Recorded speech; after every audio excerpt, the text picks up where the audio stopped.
নতুন চুলাত বনুরে কইছিলাম ডিম ভাজা দিত বাহিরা ইতিহাস। ডিম ভাজলে আমার বোনে কি হচ্ছে এটা দেখতেন, চাইলে ভিডিওটা শেষ পর্যন্ত দেখতে থাকবেন। এই যে দেখতেছেন চুলাটা, এটা আমরা নতুন চুলা আজবাই হইলা জাল জ্বালা লইছে। আজবা হইলা বেলা জাল জ্বালাইবো দেখে আমি কইছিলাম আমার একটা ডিম ভাজি এটা দিত। সুন্দর ডিম ভাজিও তো লইছে, লইয়া হেরা হইলা একটা ফাইতলা লইছে, ফাইতলা বইছে। এটা ফাইতলা নাকি বাড়ি আমি কিছু বুঝতেছি না। এই ফাইতলাতেই সুবিধা হয়েছে, এটা রান্ধানো যাইবো, ফির একবার থাল আর বাড়ি মনে হইরে এটার মধ্যে ভাতও খাওয়ান যাইব। এই যে আমরা নতুন চুলার জাল দিতে আসছে, মানে এটার মধ্যে একটা তেল দিয়ে গরম হইয়া এই যে মাহা এত ডিম ভাজে এটা জ্বালতেছে। এখন বোন আমার ডিম ভাজতে লইয়া হাইরে পেঁয়াজ যে কাটাটা কাটছে, বাবারে বাবারে বাবা। পেঁয়াজ ফলার সিস্টেম দিয়ে কেমন হইতাছে, আমি পেঁয়াজটা খাইতাম না, পেঁয়াজে উল্টা আমার খাইলবো। পেঁয়াজ দিয়ে কেমন হইতাছে, এই পেঁয়াজ দিয়ে ডিম ভাজি হতো না, গরুর আড্ডির মধ্যে দিব এই পেঁয়াজ। কি কই আমি দুঃখের কথা, আমার বোনে ইচ্ছা হইলেই করছে এই কামটা, কারণ জানি অত মোটা মোটা গন্ডারের চামড়ার মতো পেঁয়াজ দিলে আমি খাইতাম না, এর লেগেই করছে। হেরা নিজেরা গালি খাইতো।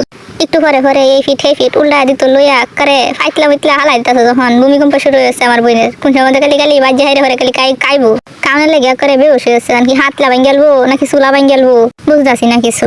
বড় বোন মানেই এসে ঝামেলা, বড় বোন মানেই এসে শয়তান।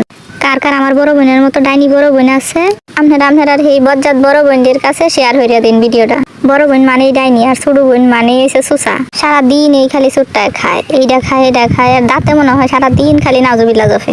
বড়টা ডাইনি আর ছোট্টা সুসা। মায়ের দেখানো আমি একমাত্র ভদ্র হয়ে আছি। দুঃখের কথা কইতে কইতে ইন্দা বনুর আমার ডিম ভাজি শেষ। ছোট্টা রেখে মাগনা সুসা কইছি, দেখেন খালি ডিম ভাজিটা হইছে না হইছে, কালিত কোটি ভাত লইয়া হাইরে আকার হয়ে রয়েছে। খালি ডিম ভাজিটা দিছে, সাথে সাথে মা হ্যাঁ হাইরে একেবারে কাম সারা।